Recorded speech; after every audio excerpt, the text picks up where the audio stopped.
So I want to pick you guys' brain. What's one habit or practice or mindset that keeps you guys as individuals grounded and growing as leaders? Oh, I can. Okay, I could start, but there's so many different ones. In terms of like a mindset practice, running has become such a pivotal part of my life. I grew up not thinking I could never do something like that, and I'm about to run my 12th marathon. My mindset, I've also finished an Ironman in South Africa, so it kind of have this mantra of like anything is possible. But like on my runs have become such a meditative space for me. Um, right now we're starting to train for the Napa Marathon, but when I'm out on my runs every week, we live in such a beautiful place. It's such a space to connect to nature, to connect to myself. And I call them my gratitude runs. And so when I'm going through a difficult time, or if I'm not going through a difficult time, I'm always able to tap back into that place of gratitude. And I think physically, it's something that becomes, I don't know, it's an interesting meditation, but I feel like that practice has impacted every area of my life, because I feel like just marathon training, the discipline, the intensity, you just show up and you do the work, how that's affected how I show up at the Dobbins Group, how I show up as an actor, and that commitment to a goal. And I would say, in the midst of all of that, it's always comes back to a place of gratitude for me. You copied into it.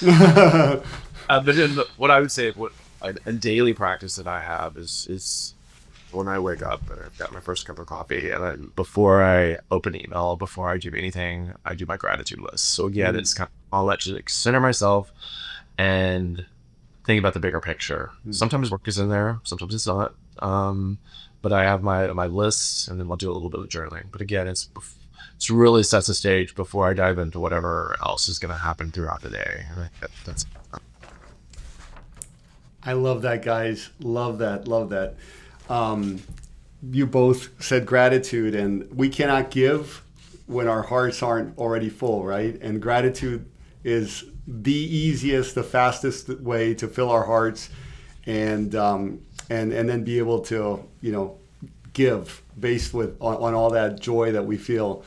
So I agree with you guys, and I feel your gratitude always, and it's awesome and inspiring. Guys, legacy, what are you hoping people will say about the Dobbins Group when you guys are no longer serving in the company, and it's a thing of the past? What do you hope people will remember the Dobbins Group for? That we told great stories. That we lived great stories. We lived, yes. And I think by telling them, like, we have lived a great story. When I think about my path, I grew up on a farm in Northern California. I was a farm boy. My family's like, I don't think Jason's going to take over the farms. No, did not take over family farms. But really, everyone in my family, that's kind of was their life, and I was the first person to leave and go to college and get an MBA and kind of pursue this dream that I had. And the Dobbins Group is such an extension and a reflection of us as individuals. The vision that we have for the world, are the power of storytelling and the transformative effects of that. So yeah, I think whether someone takes on the Dobbins Group or whatever the next iteration of the Dobbins Group, is grounded in a sense of anything is possible. Like, we took a risk.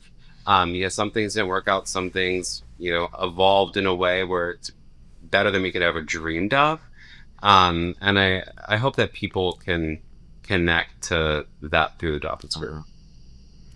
Well, I love that, guys.